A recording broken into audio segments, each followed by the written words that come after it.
first responder, or even if you're a civilian like me, life today looks a whole lot different than it did a month ago. Things that we used to take for granted, like getting together with friends and relatives, going to the gym, and going out to dinner, felt like they disappeared overnight. Many of us are attempting to work from home while homeschooling our kids, and those of us that are still going to work, like healthcare workers and first responders, may feel even more in harm's way than usual. All of these difficult adjustments can leave us feeling isolated, lost, and burnt out during this time of uncertainty. So here are a few tips that will help you adjust to the new normal and maintain relationships, motivation, and purpose while we ride out this pandemic. Number 1. Be intentional and creative about connecting with others. Many of us get so caught up in day-to-day life that we forget to reach out to friends and family whom we may not have seen or spoken to in a while.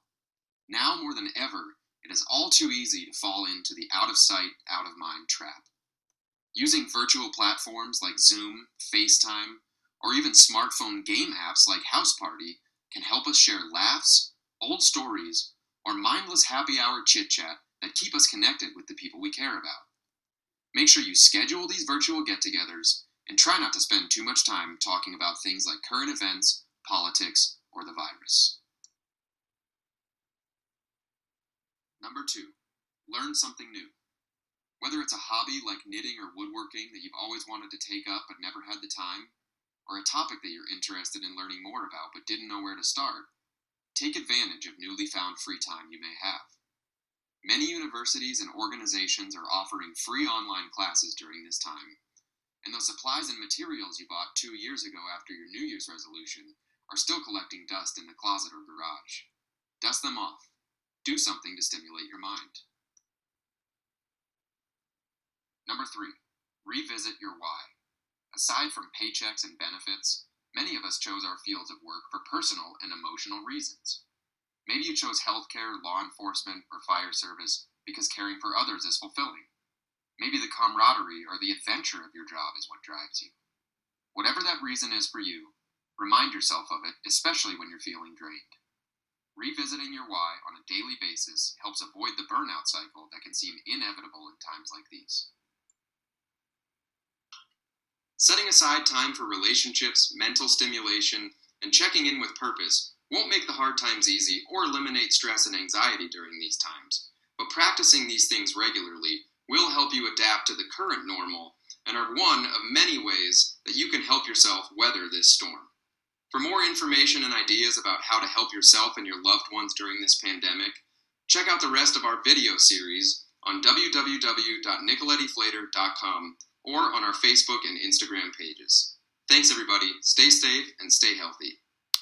Hello, my name is Dr. Mariya Dvoskina, and today on the Nicoletti-Flater Associates educational segment, I'm going to focus on some of the issues that first responders couples may be facing during this phase of the COVID-19 crisis and how to address those. So, my first responder couples are on many levels actually better prepared than civilian couples. This is because your relationship is already adapted to handling higher levels of stress and pressure. But we know that any increase in external stressors can have an impact on a relationship.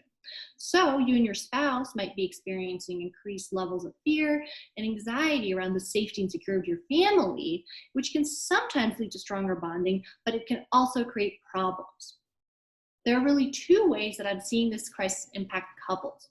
The first is that any underlying issues which may already be present are exacerbated. This means that the frequency and intensity of the arguments may increase. So it's the same things that you find yourself usually arguing about, but now it's happening more frequently. Whenever we're under stress, we tend to defer to the communication styles that we have practiced most frequently, even when we know that these can be unhealthy. So that's the first way that this may be impacting couples. The second is that new issues may arise. So as couples may have differing opinions and strategies on how to handle and best manage the situation, they may find themselves on differing ends of the spectrum. So that's where we might see some of these new issues spring up. So how do we address these issues to help inoculate the relationship moving forward? Number 1, for my first responders, it is more important than ever that you have a way to transition from work to home. This can be done during your drive home or by implementing a routine once you get home that helps your mind transition from that first responder mentality to the at-home mentality. For example, taking a shower. Since many first responders are having to do this anyway upon getting home, use that shower time to help switch your mindset. If your spouse has been at home with the kiddos all day, he or she may need that extra support from you. So it's really important that you have a way to transition home. Second, individual stress management is really important. So it's key that each of you proactively take steps to manage your own stress, which may mean planning time for where you have some personal space. It is also just as important that you proactively plan to spend time together. So you might have to get creative with the at-home date nights. Make a movie night more like the theater with popcorn and candy, for example. The key factor here is that you're focused on being together and you plan for that quality time. So these are just a few things that I'm seeing from my first responder couples as we're facing different aspects of this crisis. And if you're having any marital difficulties or just have questions on how to improve communication and intimacy during this time, please know that NFA staff are here for you. Thank you for listening. Hello everyone, my name is Grace Phillip and I am a mental health clinician with Nicoletti-Flater and Associates. Today I wanted to address the pandemic, COVID-19, and how to help our children cope during this uncertain time. As adults, we are all experiencing stress, anxiety, and certain levels of uncertainty as we navigate through these days. And so I can only imagine how our children are feeling during this time. I wanted to create this video so I could provide a couple of recommendations for parents to help their kiddos navigate these tough times. First recommendation is validate and acknowledge your child's emotions and thoughts at this point. They may be experiencing a variety of emotions, anywhere from anger to anxiety. So help them realize that this is normal and that everyone is going through similar reactions or feelings. Help them realize that they're not alone in this and that this is normal. If they have questions about COVID-19 or questions about the future, don't ignore their questions, don't avoid their questions. They need to know that they can come to you to get answers, and if you avoid their questions, it's only going to spur their anxiety to get higher and create the narrative that's possibly running through their mind. So provide them at this point with honest facts. Keep it brief, keep it simple. Don't go along with information overload. Don't fill them with the what ifs. Don't fill them with, I heard this or I heard that. But just give them the bare facts of the situation. And if they have questions that you don't have answers to, that's okay. Just tell them you don't have the answer at this time. Main thing is just not to avoid their questions or ignore them.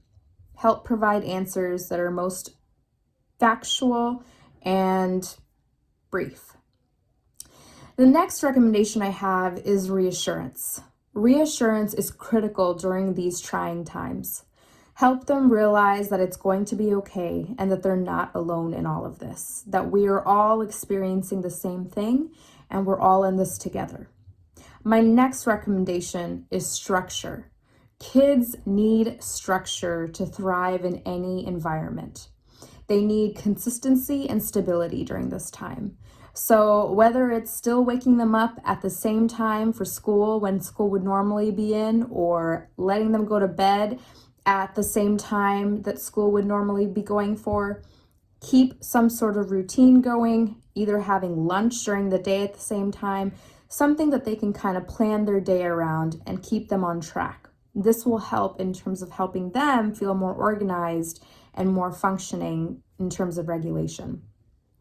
The next recommendation I have is addressing locus of control. A lot of times we as human beings tend to want to control things that are out of our control, and this only heightens our anxiety or anger or whatever emotion we may be feeling at the time. And so help them instead to focus on things that are under their own control, things that they can have a part of. And so this means helping them focus on things they can do, like practicing healthy hygiene during this time, or practicing social distance, or engaging in stress management techniques like getting physical exercise, getting good sleep, eating well, limiting media exposure, engaging in breathing techniques or grounding techniques. Whatever de-stresses them, let them engage in those types of activities. The next recommendation I have is parents. Make sure you are watching your own reaction as well. Kids pick up on activity and emotion and thoughts in terms of how their parents are reacting. So if you're highly agitated or if you're highly anxious, they're going to pick up on this and they're going to have some level of that as well. And so try to maintain a positive lens through all of this. Remind them that we're all going to get through this together. Provide encouragement, provide support, and just maintain that positivity. The kids need that. And last, on the note of positivity, my last recommendation is practice gratitude. Gratitude is the number one thing that we can do for ourselves in trying times and in times that are stressful, in times that are scary, in times that are fear-provoking. And this is what is going to help in terms of that resiliency factor and getting through anything that is tough. And so have your children be able to say 3 things that they're thankful for each night with you. It's things that's going to keep them grounded and keep them going on a positive lens. I hope these recommendations were helpful for you parents out there and you first responders. Again, thank you for all of what you guys do and all the frontline healthcare professionals. We appreciate your service, and take care and stay safe during this time.